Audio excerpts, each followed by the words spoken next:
for being a part of it. Let's begin changing it up a bit. We've been reading a long statement from the front of the book, but I want to just do some shorter truth statements. So please join me in this one, either from your heart. If you can say it out loud where you are, that would be awesome. We'll say this 3 times. I am as God created me to be. I am made in God's image. I am a creator always. I am as God created me to be. I am made in God's image. I am a creator always. And a 3rd time, I am as God created me to be. I am made in God's image. I am a creator always. Then our next one, we can just read this one time through. I am pure spirit, undefiled and unaffected by anything or anyone. Woo! A good statement.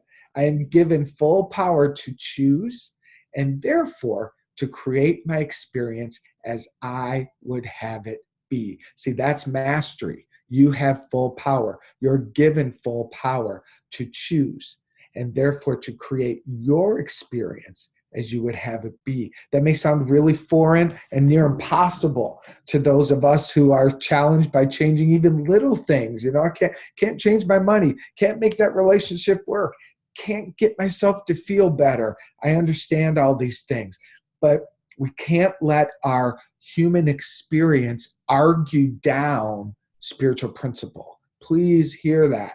We can't fight more for our human experience than we're fighting for the spiritual truth. We come here to fight for that spiritual truth, even when we can't see it, even when we can't feel it, even when we think it's so impossible to fathom. We choose principle, because principle is what reforms us, heals the human part, and lifts us up. So you are given full power to choose, and therefore to create your experience as you would have it be. And finally, read this with me. I am a creator of all that I think and see and experience. I am free always. Nothing impinges upon me but the thoughts I have chosen to hold within. Nothing imprisons me but my own perception of imprisonment. And nothing limits me at any level or dimension of experience save that which I have chosen. Again, some really, really big ideas that we're going to unpack and be with today. So that's the beginning of it. Oops, let me move this out of the way. Get back to, hey, there we are. Back to the sharing here. All right. So before I dive into the book a little bit, a couple things came up. I love when people write and ask questions. I love when people want to get into the material, because that's how we grow together. And one person shared with me a problem with, is this channeled material? Someone channeled this, it is said, from Jesus. And there's lots of people that are channeling today. And, there's lots of people who say they're getting information from Jesus. And I kind of lean on the side of I don't care. I care about the depth of the material. And if the material is working, and if it's healing, and if it's making sense, then that's the most important thing for me.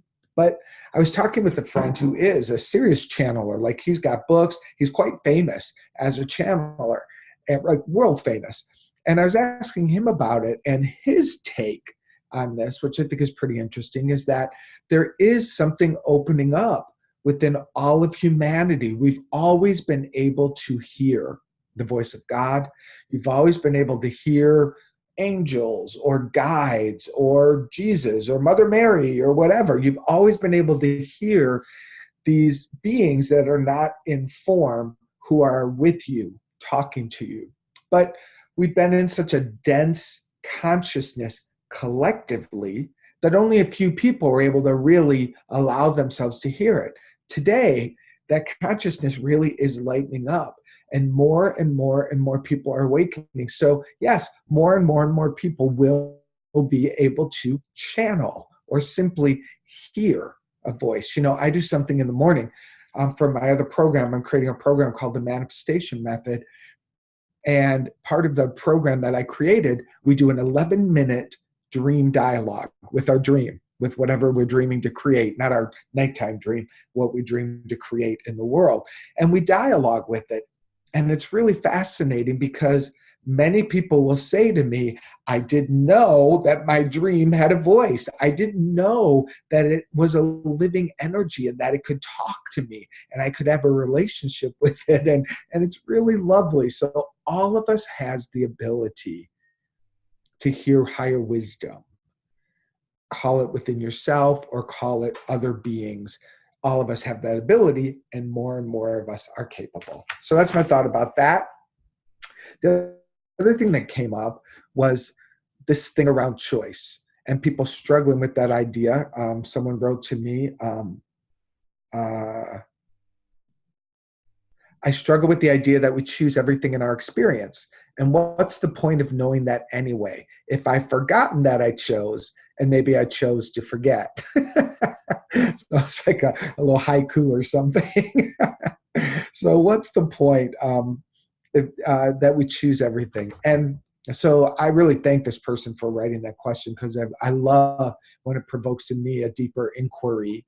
And this is what's come to me when I think about this, contemplate on this, and meditate on this, is that the word choice is challenging. It's a challenging word because it's one of those words that has different connotations and energy than I think they mean it the way they're using it in this book or other books. Meaning, like, if I'm at the ice cream shop, do I choose vanilla or chocolate? That's a choice. That's a conscious choice. Obviously, I'm choosing it. Someone else might choose a flavor for me. I can have the choice of whether I like it or don't like it or whatever. Like, it gets really weird when you use that word choice. And to think that we're choosing absolutely everything in this very, very complex equation of experience is just too hard to understand. So this is what I think it is. I like to say, very Abraham Hicks, we are a vibrational match for all of the experiences that are coming. That works for me. I'm a vibrational match. Much of my vibration is unconscious. Much of my vibration is bigger than where I'm singularly focused in this physical body, in this reality. Like, I can get so obsessed with this reality, forgetting how big my soul is, how big my spirit is, and the layers, the conscious mind, the subconscious mind, and who knows, I've like so many levels of being. And it's all vibration, it's all energy, old stories, unhealed parts. Those are all vibrations. Things that as a very young baby, I agreed with because my parents had those thoughts. And as a little baby, we just absorb, we agree, we match everything because we're just open and receptive. So everything in my experience is in my experience because I'm a vibrational match for it. Now, I have the ability as a conscious, aware being to choose how I want to think about it. I can be conscious of it, and I can go, I want to choose to not keep my attention on this situation. I want to choose to change my mind or my experience. Like, there's lots of conscious choosing that I can do in relationship to all that's happening to me and through me and around me. So I hope that sort of makes sense to you. I love the conversation. Time to get into the reading, because that's what we're here for today. So tonight, my friends, we are at the bottom of page 28. And again, if it's a small blue book, if you don't have the book, don't worry about it. This is your time to really close your eyes, perhaps, and really listen, drink in these words. If your mind wanders, it'll come back. No big deal. I'll read it. We'll do a little sharing on it. So we begin at the bottom. It says, just as you would go to the grocery store and choose what will you have for dinner. It's all about choice, which is cool. Have for dinner, and then go home and experience your creation. So too do you choose each experience. When you choose a perception, you lodge it in the mind. Then it expresses itself through the body, through the environment that you create around yourself, and through the friends that you would call into your awareness. Every aspect of the life you live is the symbol of what you have chosen to experience and therefore to convey throughout creation. So let me say that with the word vibrational match and see how that goes. Every aspect of the life you live is the symbol of what you are a vibrational match with to experience and therefore to convey throughout creation. See, it works better for me. The way of the heart begins with the acceptance of this simple truth. We read this in the beginning. I am as God created me to be, made in God's image. I am a creator always. You see, God is magnificent creator. God is creation. God is creating all the time. Principle. God is the principle of creation. Every moment, worlds unfolding, universes expanding, creation occurring, flowers coming and going, life coming and going, an enormous explosion of creation, the creation principle. You are of that spirit. You have within you and you use within you the same principle. The reason we call this the way of mastery is that it is our goal in our time together each week to become better and better and better at consciously directing that principle, consciously making it happen. I see there's a question. Make sure. Oh, yeah. Oh, got it. Awesome. Thank you, Ryan. All right, continue to read. What then would you ask your creations to communicate? What do you make the choices you are making? Why? Why do you make the choices you are making? You all know perfectly well that sometimes you seem to be compelled, and the ego wants you to believe that you are compelled to certain actions, certain feelings, certain choices, certain perceptions, certain statements by something that surely exists outside yourself. This is never true. In no circumstance is there anything of creation that has the power to dictate to you the choice you will make. Let me read that again. In no circumstance is there anything of creation that has the power to dictate to you the choice you will make.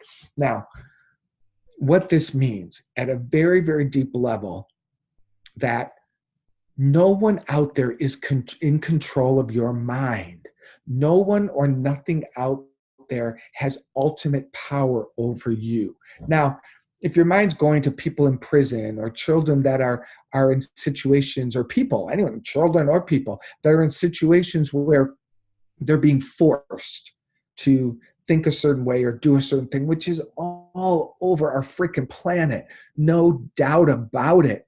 There's so many people that are disempowered under the control of another person. But that is temporary. And that is an experience that is happening that I don't understand. But I know within them, at the deepest level of being, there's a spirit of choice, and it will have its day, maybe after this lifetime. I don't know how it's going to unfold. But also, think of Viktor Frankl from World War II in the in the camps, in the concentration camps. And this man was completely under the control of the Nazis, but he never lost his power. He never lost his ability to choose in his own mind. He never lost his inner freedom. And this is where it gets confusing, because a lot of people do give up their inner freedom. They hand it in, they give it to somebody else. Maybe because they have to, maybe because they don't know any different. That's fine. But they still, on some deep level, were the ones that chose to give their power away. And Viktor Frankl proves that someone can have full control of your body, your food, your being, your everything, and you can still keep your power and your freedom. It's deep stuff. I totally get it, which is why it turns me on. All right. So let's, next page 30. Peace flows from alignment with the mind of God. Therefore, the pathway of awakening, the way of the heart, must start with the decision, listen to this, to embrace the truth that is true always. You can highlight this, my friends. Put this on your mirror. I am a creator of all that I think and see and experience. I am free always. Nothing impinges upon me, but the thoughts I have chosen to hold within. Nothing imprisons me, but my own perception of imprisonment. Nothing limits me at any level or dimension of experience, save that which I have chosen, save that which I am a vibrational match with. These are real deep truth statements. The way of the heart then embraces all things, trusts all things, and eventually transcends all things. Why? Because it begins by assuming complete and total responsibility for what is being channeled through it. You all serve as a channel. We talked about that earlier. From the moment you arise until the moment, you arise, even during your sleep, you are choosing that which flows through your consciousness. The goal that we seek has never changed. It is, in truth, a journey without distance. It is merely the return to where you are always, that you might begin anew to create deliberately, clearly, and with the perfect knowledge that if you are experiencing something, it is because you are the source of it and for no other reason. Oh, gosh, you know how much I love this if you've been hanging out with me. So there's just such profound freedom in this, and just taking a moment to go, this is my world. This is my creation. The people in it are showing up according to my creation. Where I live, what I have, what I'm doing is all mine according to my soul's creation. Again, the point of this is that you're absolutely free. I'm not saying you like your creation. I'm not saying it's working for you the way you want it to. I'm not saying you can hate your creation with your whole being. I get it. But here's the good news. There's nobody else out there that's doing it to you. There's no one out there. Like, you're not a puppeteer to this external God that is in charge of your life. You are a free riding being who has done a lot of unconscious creating. Welcome to all of us. And now, because you're waking up, it gets overwhelming. You're like, I didn't create that. I didn't ask for that. Well, what you did was be unconscious. And because you're unconscious, you became a vibrational match for a lot of shit. No problem. No big deal. That's what's being unraveled. All right? So, moving on. The way of the heart is not a way of gaining power. It's not a way which you will finally be able to make the world be what you want it to be. Rather, it is that pathway in which you learn to transcend and to dissolve from your consciousness every perception, every thought which is out of alignment with what is true. The thought of death is out of alignment. The thought of fear is out of alignment. The thought of guilt is out of alignment. The thought of eternal life is in alignment. The thought of perfect fearlessness is in alignment. The thought of peace is in alignment. The realization of innocence is in alignment. The thoughts of joy and of forgiveness are in alignment and reflect the truth that is always true. Love that. I have a big highlight around that. This big pink box right there is all about, like, I just love that. It's really clear. These things are out of alignment. These thoughts are in alignment. And our goal here is to get in alignment. And the way we do that is by focusing on what we're thinking about. Moving on a little bit. For although you are given complete free will to create as you choose, oops, 1 minute, my dogs.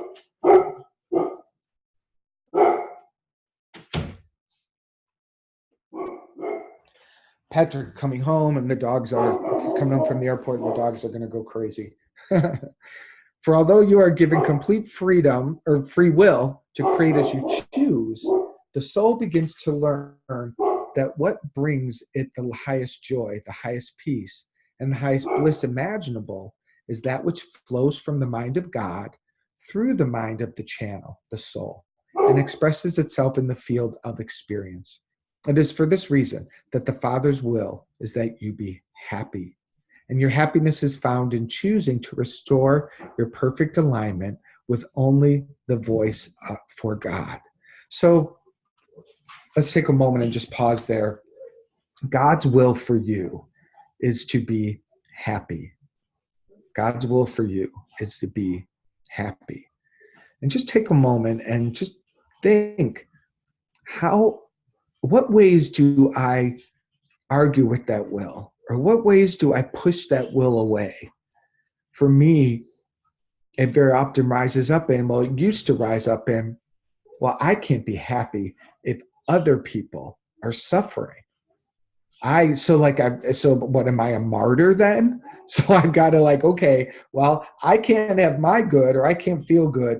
And it doesn't mean that I don't care about other people, but I really have come to believe that the will of God is for me to be happy. And when I'm in a flow of happiness, I become a place of solution for others. I become a place of love. I become a place that is a part of lifting the vibration of all of humanity. It's like that idea that I can't be miserable enough to make someone else feel good. You know what I mean? I can't feel bad enough for someone else to feel good. I can't, they feel bad. So if I feel bad with them, then something will shift. Well, now we've got two people feeling bad. So my point is to really embrace this statement that the will of God is simply for you to be happy. It's too simple. It's too oh my God, if I just move through my day, just seeking out happiness and just focusing on what makes me happy, doesn't it feel like blasphemy? Doesn't it feel like irresponsible or something crazy? I mean, it's not. It's wonderful. It's the truth. It's what you deserve. You're creating your world. Everything flows out of your world. Just take a moment and notice our resistance to that. And perhaps you can change your mind a little bit tonight. Perhaps you can join me, because I know I'm going to. I'm willing to be more happy. If that's what God's will is for me, then I definitely should be focusing on that. All right, a little more. The way of the heart is that pathway that begins with a commitment to healing and awakening and is founded on the premise, the axiom that we've already given to you: you are perfectly free at all times. Everything that is experienced has been by your choice, and at no time has there been any other cause. Moving on a little bit, it seems simple, and yet what soul has not known resistance to this idea? If you bake a cake and it turns out well, you will say, I did that. But if you bake a cake and it turns out very bad, you think, it must have been the flour, it must have been the temperature of the oven. Surely there was something that caused the creation to not be what I would truly desire. It takes great courage and great faith to look upon all of your creations, your thoughts, your feelings, your manifestations with love and with the innocence of a child. I'm going to stop there because that's the exercise that we're going to be doing in the Zoom room for the second half of our gathering tonight. This brings our Facebook Live event to a close. So I want to say to people who are on Facebook right now, please, thanks for hanging out, number one. Thanks for being here. I hope you enjoyed the reading and the thoughts. Hope it triggered some introspection and some positivity inside of you. If it did move you, will you please make a donation? There's a donation button right there on Facebook. We ask for people do a suggested donation of $10 a night to come hang out with us. But if you can't do that, do whatever. Do $1. Do whatever you can do. But we would really appreciate you making a contribution. The contributions go to Unity Naples to support our commitment to be a place of awakening all over the world. So thank you for joining us. And most importantly, if you want to find out how to stick around for the second half of the hour, please, Ryan, if you can just put the link in there. I didn't give you the link. I hope you have it. Go to unitynaples.org. On the homepage, you'll see a box that talks about the way of mastery. Click on that box, give us your name and your email, and that puts you on the Way of Mastery email list. And each week you get information on how you can be a part of the Zoom room, which is really the conversation that happens after the Facebook Live, where we do the experiences, where we take the deeper dive. So thank you all for joining me on Facebook Live. Peace and love to you. And now we are in the Zoom room. Thanks for being here tonight, everybody. I want to thank you for sharing your thoughts. I really want to know how it's going for you. Like I had someone say to me um, that they were like, I don't know if I'm like in the Zoom room. It's just kind of hanging out and just this and that. And I really appreciate that because I'm like, well, what do you want? How can we make this fantastic? Let's make it more experiential. We'll do the reading the first part, and my commitment is to create experiences for you to have deeper dives and for your sharing, because I think that's super important. So I do have an experience for us tonight that's in alignment with our reading today, but let's just take a pause. And I want to say to you, how are you tracking with this? I covered a lot of information pretty darn quickly tonight. So what did you hear? What was confusing? What did you understand in a new, deeper way? Anything under that umbrella? Please raise your hand so we can have you share with the group. Love to hear from a couple of you. What did you hear? What did you like? I just saw a hand. Okay, Mary Ann, you can unmute yourself and you can share. Hi, Mark. Hey. The thing that really confused, I sleep and wake up here remembering these weird dreams and thoughts that I never in my life would have thought of. Right. So I don't quite understand that. Well, again, it's like you're not going to understand it from the kind of small, focused mind here in this dimension. Many people use this analogy, but because it's good. Think of a whole radio. There's how many channels on the FM radio? How many different things could you listen to? Well, typically, you're just tuned into one. You're listening to one station, but there are many other stations still playing. That's how you are. You're consciously tuned into one station, and you get so tuned into it that you think that's all that's happening. But you have larger aspects of your spirit that are tuned into other channels. You are tuned in to other dimensions of being. Your spirit is so gigantic, and it's so connected to your ancestry, to your past. It knows how to time travel. It knows how to be timeless. It knows how to be eternal. I mean, your spirit is gigantic. That's what, when you go to sleep, that was so tuned into that one channel, that opens up, and now you're not tuned into one channel. When you sleep, you have 50 channels or more to choose from, which is why it's like, oh my God, why did I think that? That's so crazy. Well, because your mind shut off. Your focus on one channel released, and you were open to other dimensions. You're still creating it. It's still you that it's happening inside of. Does that make sense? Please stay with me on this. Negative is the first word that is the problem, meaning that to call something negative in our language and where we're coming from is to call it bad or wrong. It is a label. And if you label something as negative, it now goes into the category of it's not okay. So it's just, you got to hear that. Like, our judgment of energy or thoughts or experiences as negative is part of our problem. But let's move past that. Let's just say we don't judge it. Why do these other than happy thoughts, other than positive vibration feelings come to us? And I'm pure Abraham Hicks on this.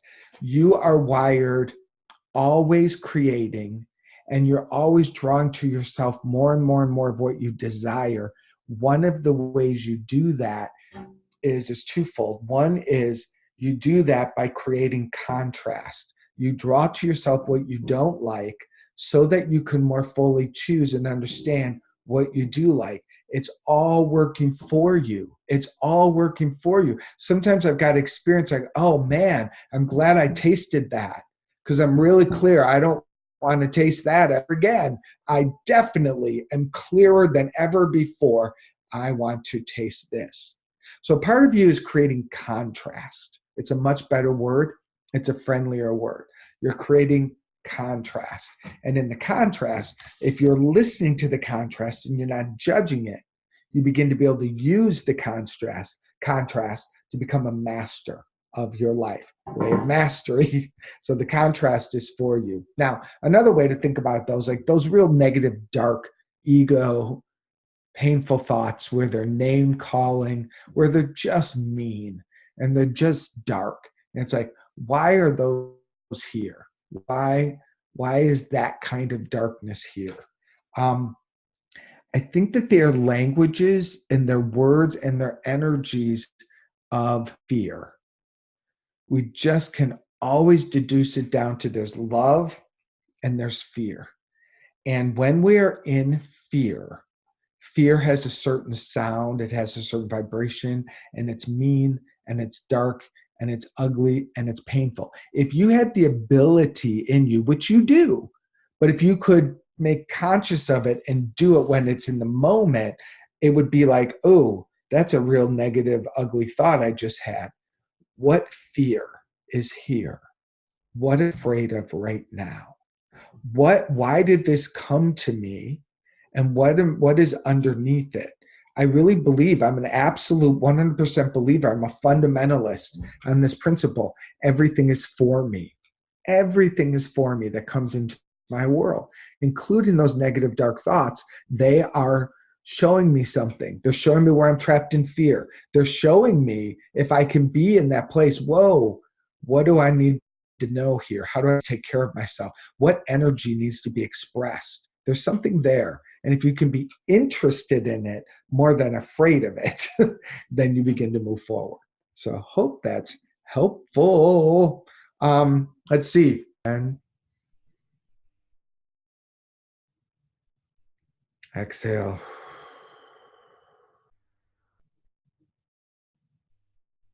And in your mind's eye, imagine yourself rising up out of the chair you're in. Your spirit rises up out of your body. It goes up through the roof that you're in. It just kind of floats upward a bit. And it begins to travel back in time. And as you're flying in the air, just imagine yourself flying. You're flying over the timeline of your life. Perhaps it looks like a river running through, I don't know, the Grand Canyon or something, doesn't matter. But you're flying over this river, which represents your life and the time of it, going back in time, back in time, back in time. And I want you to go all the way back to the beginning of your life. And I want you to float up high above it, looking down at the first 10 years of your life, from 0 to 10. And just imagine a rainbow, an arc over it, from when you were born, learning how to walk, where you grew up, going to school, elementary school, making friends, being hurt, getting in trouble, parents fighting. Maybe you did some things that were deeply embarrassing or you have shame around. Just from up high, shining from your soul, look down at the first 10 years of your life and just decide, I choose that. All of that is mine. And I claim forgiveness for all of it. I choose my life and I accept it. I'm done judging it. I'm done figuring it out. I choose the beginning of my life up till 10 years old. And then we arc from 10 years old to 20 years old. You just come up the timeline a little bit and bring to mind that decade, the teen years, the young teen years, high school, graduating high school, perhaps, if you did that, going to college, if you did that. So much happens in that decade. Oh my goodness. Puberty, boyfriends, girlfriends, heartbroken. Maybe some real painful things happened during that decade of time. It's okay. Look at that decade and affirm, I choose everything that happened there. I accept it. I chose it. I accept it. I'm done judging it. And I just sprinkle forgiveness all over it. All over that decade, just sprinkle forgiveness, letting go of the stories. It's your creation, your life. You attracted it. And it's over. And now we do the same thing for our 20s. Imagine just bringing to mind and floating high above that decade of 20s. And whatever happened or didn't happen, whatever challenges came your way, perhaps you had some things occur that were very, very painful. I know I did in my 20s. Had some terrible heartbreak, made some choices that almost killed myself in my 20s. I'm looking down on it. I choose it. I choose everything that happened. I chose it. I attracted it. I bless it. I'm okay with it. I'm done judging it. Just feel the fullness of accepting everything in your 20s. Move up to the decade of your 30s. Bring to mind anything about it that's important. I choose my 30s. I choose everything that happened. I accept it. I don't push anything away. I'm done judging. I'm done judging. It happened. It's over. Sprinkle forgiveness over your 30s. It's forgiven. It's done. I choose it. And it's okay. And the last one, go from 40 up to wherever you are, up to today. And if you're not in your 40s, if you're younger than that, just hang out and wait for us. From 40 up to today, I choose my life. I choose what happened. I chose what happened. I was a vibrational match for it. I'm done judging myself. I'm done. I have the courage to claim my life and to claim my power. And I sprinkle forgiveness all over it. And I set myself free. And high above the whole timeline of your life, just see your whole life. It's yours, your creation. Own it. My creation, my life. Nobody else's. Everything that came to me was for me. And I accept it all, and I embrace it all, and I actually love it all. I love every single moment. No judgment, no judgment, no judgment. Take a deep breath.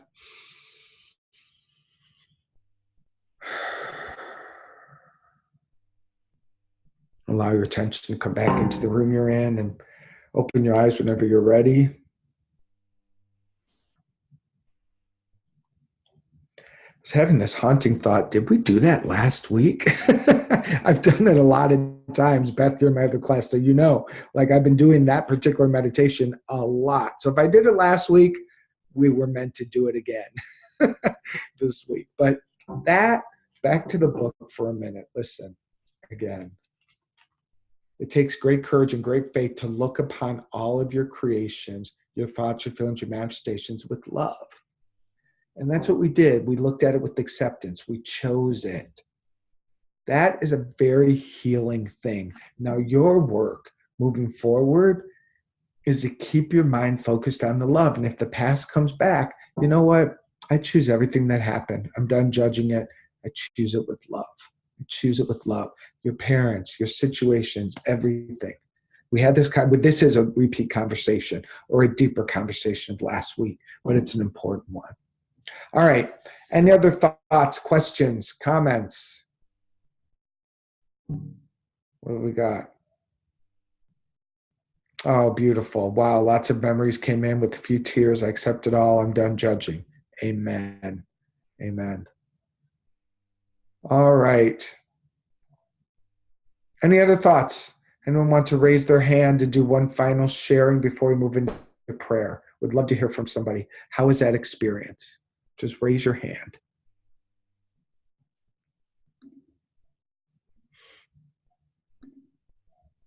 Thanks for bringing the Abraham Hicks all the time. All the time. All right, everybody else? Quiet group today. Thanks, Beth. All right, then now is your time to do prayer requests. I'm going to pull up my notes so I can write them down as they come up. Please feel free to put in the chat box what you would like prayer for. This is your time to receive prayer. I love prayer. I know how to pray. And more than knowing how to pray, I have deep faith in the healing power of prayer.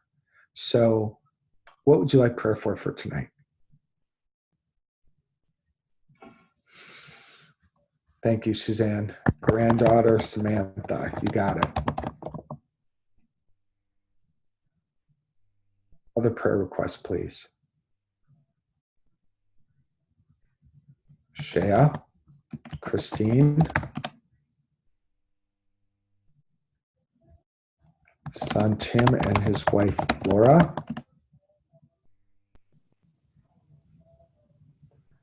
healing for Patricia, sister Mara,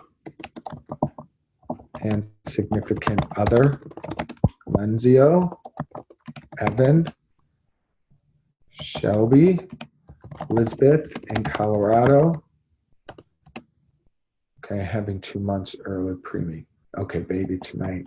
Got it. Clarity for Sherry. Anybody else?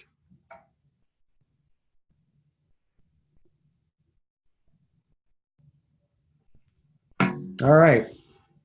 So please join me as we turn within and we choose this conscious moment. I choose this moment to channel all of my energy in this thing called prayer. Prayer is turbocharged connection with God and conversation with the universe. Prayer is a skyrocket of power activating the universe to respond according to the words within it. More importantly than the words, the vibration of healing, of love, of wholeness and innocence. That's what God is. That's what I am.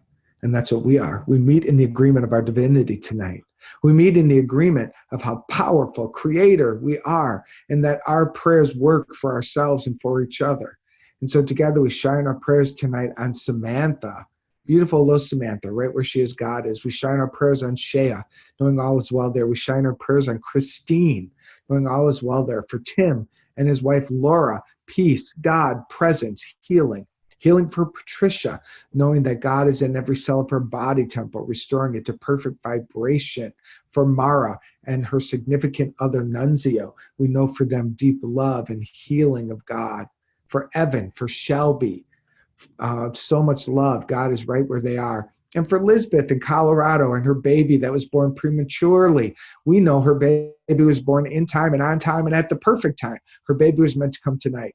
And we know that all is well there, that healing and the doctors and the nurses and everything they need is working perfectly so that this baby can come into this world and have a magnificent life. Welcome, baby. Welcome to your incarnation, to your choosing. And for Sherry, we know clarity. We know clarity is hers, that she walks in it, she speaks from it, she welcomes it. She does not get seduced by confusion or vagueness. She is clear. Take a deep breath, whatever is on your mind and your heart that you want and desire. Know that you can have it. Know that this universe judges nothing and holds nothing away from you. What you want, you may have. If you will allow yourself to have it, if you'll give yourself permission to have it, this universe is here to fulfill that which you desire. So I know for all of us that our prayers are fulfilled tonight. And that we go into the rest of our week more willing to listen, to be responsible, to be able to respond, and to know that God goes before us. That's what I say yes to. Great thanks to Ryan, who works in the background very hard for us with the technology and pulling this together. We're so grateful for him. We're so grateful for every person here. And of course, we're so grateful for Unity of Naples. We send it all our love as it is rebirthing and growing in its name and nature of wholeness and beauty and freedom. Release this prayer knowing it is done, and so it is. Amen.